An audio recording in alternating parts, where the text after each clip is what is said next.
Mi yerno falsificó mi firma para conseguir un préstamo, hipotecando la casa que construí con mis propias manos y donde vi morir a mi mujer. Lo supe en un campo de golf, con el sol de la mañana calentándome la nuca y el olor a hierba recién cortada llenando el aire.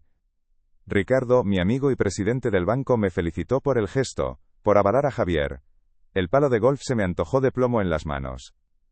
Le sonreí, una mueca tirante que apenas ocultaba el abismo que se abría bajo mis pies, y realicé el peor golpe de mi vida. En ese instante, supe que no solo me habían robado un futuro, sino que habían profanado mi pasado. Pero ellos no sabían que el viejo al que daban por senil acababa de despertar.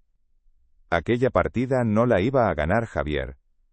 Antes de continuar, suscríbete al canal y dinos en los comentarios desde dónde nos estás viendo. Ahora la casa es un mausoleo distinto. Ya no guarda solo la ausencia de Elena, sino también la mía propia, una muerte en vida que nadie ha certificado. Me muevo por los pasillos como una sombra que ha perdido su cuerpo, rozando los muebles que mis manos ensamblaron, sintiendo la madera fría bajo mis yemas. El polvo se acumula en la butaca de cuero de mi mujer, pero ya no lo veo como un simple descuido, sino como la prueba tangible de que el tiempo se ha detenido para mí, pero no para la codicia de otros. Los vecinos ya no me saludan con el mismo respeto, en sus miradas adivino una lástima que se confunde con el desdén. Soy el viejo Arturo, el que ya no cuenta, el que se dejó engañar. Una pieza de anticuario en su propio hogar, esperando a ser embalada y despachada. Mi rutina se ha convertido en un acto de resistencia silenciosa. El café de la mañana ya no sabe a costumbre, sino a ceniza. Cada sorbo es un recordatorio amargo de mi propia estupidez, de mi ceguera voluntaria. Sobre la repisa de la cocina, hay una fotografía de Sofía y los niños, riendo en un cumpleaños. Antes veía en ella la alegría de mi legado. Ahora solo distingo el atrezo de una obra de teatro, en la que yo era el ingenuo benefactor. El rostro de mi hija, antes un refugio, se ha vuelto el de una extraña cómplice. El abrazo de mis nietos, que antes me recargaba de vida, ahora lo siento como un cálculo, una inversión emocional de sus padres. Ya no me miran a los ojos cuando vienen, sus miradas se desvían hacia los cuadros, los muebles, tasando en silencio el botín. Recuerdo los años de la posguerra, no como un tiempo de escasez, sino como una era de materia prima. La memoria no empieza con imágenes nítidas, sino con texturas y olores. El tacto áspero del ladrillo, el olor a cemento húmedo, y el sabor metálico del sudor en la garganta. Cada jornada era una batalla física contra la inercia, un pulso con la gravedad para levantar muros que no solo eran paredes, sino promesas de solidez, en un mundo que se había desmoronado. Mis manos, jóvenes entonces, se llenaron de callos que eran como medallas silenciosas. No construía casas, construía refugios, la idea tangible de que el esfuerzo podía crear un lugar seguro. Mientras otros veían ladrillos y vigas, yo veía el esqueleto de un futuro, un porvenir que se podía tocar y que resistiría el paso del tiempo. Era un trabajo brutal, pero honesto. El cansancio al final del día era puro, y me dormía con la certeza de haber añadido una pieza más al puzzle. Elena apareció como una viga maestra en mitad de la obra de mi vida. No era una mujer de adornos ni de palabras vacías.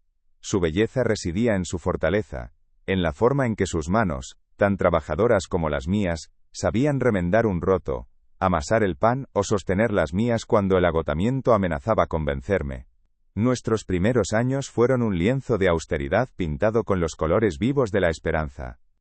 Recuerdo las cenas en la pequeña cocina de nuestro piso alquilado, con un único plato caliente sobre la mesa de hule, pero con los ojos llenos de planos y de sueños. No necesitábamos prometernos nada en voz alta, nuestra promesa era el gesto compartido, el silencio cómplice mientras mirábamos por la ventana el solar donde, algún día, se levantaría nuestra casa. Ella fue los cimientos invisibles sobre los que construí todo lo demás, la que daba sentido a cada gramo de sudor. El día que nació Sofía, el mundo se encogió hasta caber en la palma de mi mano.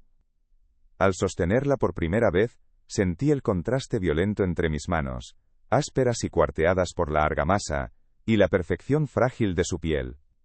En ese instante, mi propósito se redefinió, ya no construía para un futuro abstracto, para un nosotros etéreo con Elena, construía para ella. Cada ladrillo que ponía, cada saco de cemento que cargaba, Era una barrera más entre ella y las incertidumbres del mundo. Quería que sus manos nunca supieran de la dureza de las mías, que sus preocupaciones fueran las de una niña, y no las de la supervivencia. La casa, nuestro gran proyecto, dejó de ser un sueño de pareja, para convertirse en la fortaleza que debía protegerla. El peso de esa nueva responsabilidad no me aplastó, al contrario, me dio una fuerza que no sabía que poseía.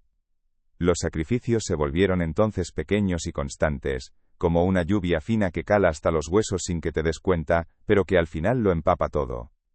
Eran las horas extra que echaba para poder comprarle aquel abrigo de paño que la protegería del frío invierno, renunciando a la caña con los amigos. Era la bicicleta de segunda mano que pasé semanas lijando y pintando en el garaje para que pareciera nueva el día de su cumpleaños. Eran las comidas sencillas en casa, el pescado más barato del mercado que Elena convertía en un manjar, para que a Sofía nunca le faltara su fruta preferida o sus yogures. La recompensa no era monetaria, era el sonido de su risa resonando en los pasillos, verla dormir tranquila en su cuarto, sabiéndose a salvo. Cada pequeña renuncia era un ladrillo más en el muro invisible de su felicidad. Cuando Sofía creció, los sacrificios también lo hicieron, cambiando de escala. Su sueño era estudiar arquitectura en la universidad privada, y sus notas lo merecían. El coste era inasumible para un constructor autónomo, pero la palabra imposible no entraba en mi vocabulario cuando se trataba de ella. Vendí aquellos 2 terrenos que había guardado como el colchón para nuestra vejez, la tierra que Elena y yo habíamos soñado con cultivar en nuestra jubilación.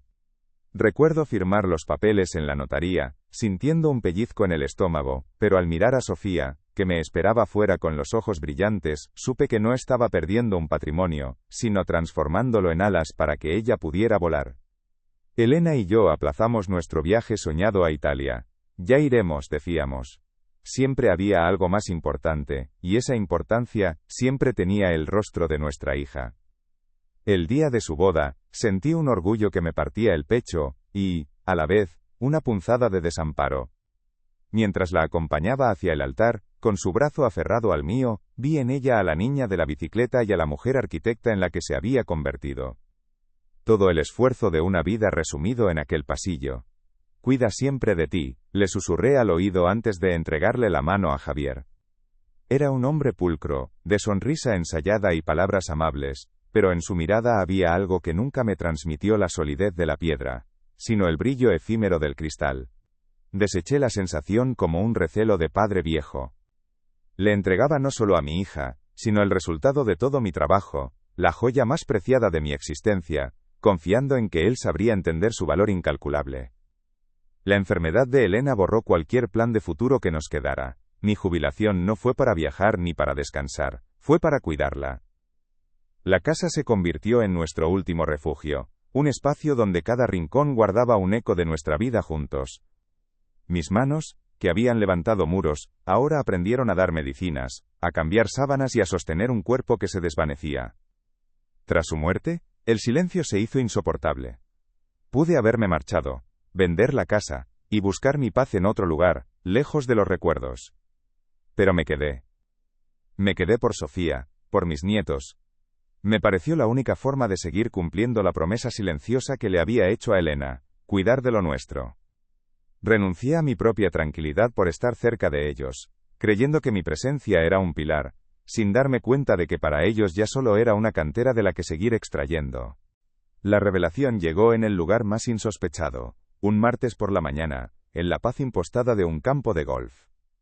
El sol me calentaba la nuca y el olor a hierba recién cortada llenaba el aire, una liturgia que me mantenía anclado a una rutina soportable. Ricardo, mi compañero de partida y presidente del banco de toda la vida, se acercó mientras yo preparaba el golpe en el hoyo 7. Arturo, enhorabuena, me dijo con una palmada amistosa en la espalda. Me comentó Javier que le habías avalado con la casa para ese nuevo préstamo de expansión. Un gran gesto de verdad, apoyando a la familia hasta el final. El palo de golf se me antojó de plomo en las manos.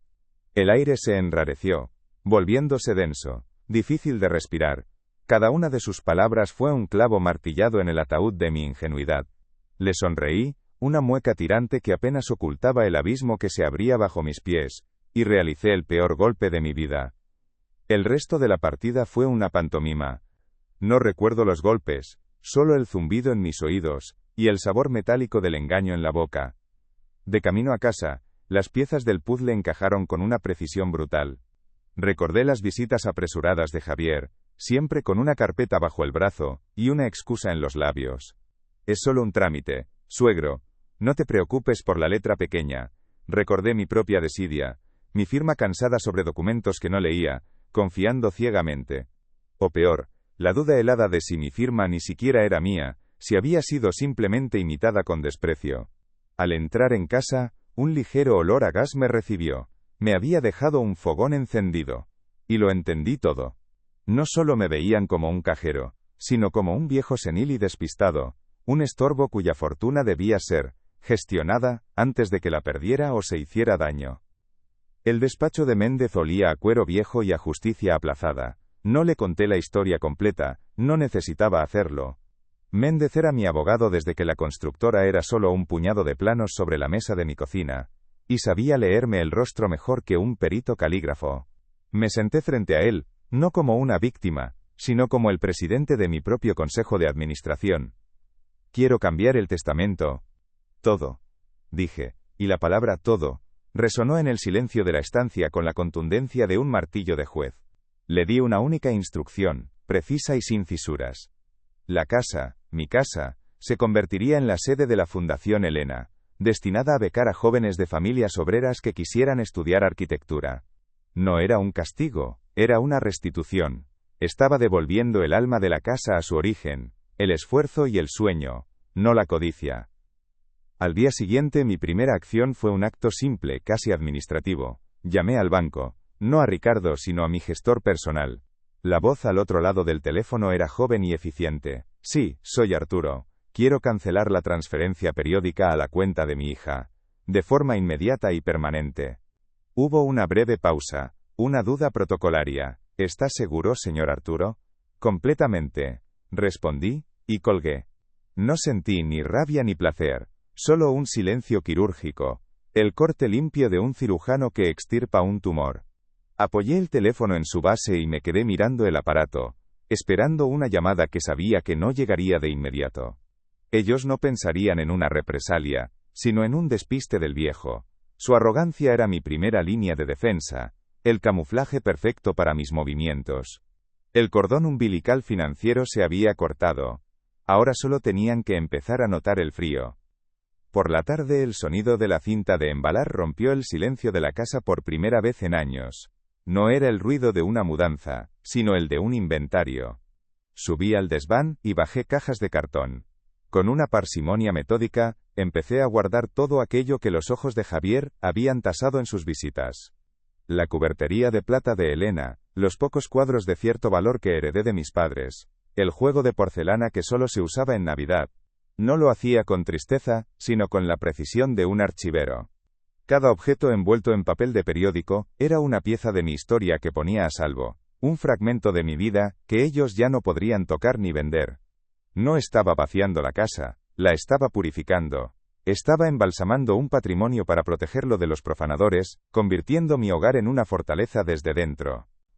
La vieja caja fuerte de hierro, empotrada tras un cuadro en mi despacho, se convirtió en la pieza central de mi estrategia. Javier siempre la había mirado con una codicia apenas disimulada, imaginando fajos de billetes, escrituras, joyas. Aquella noche, la abrí.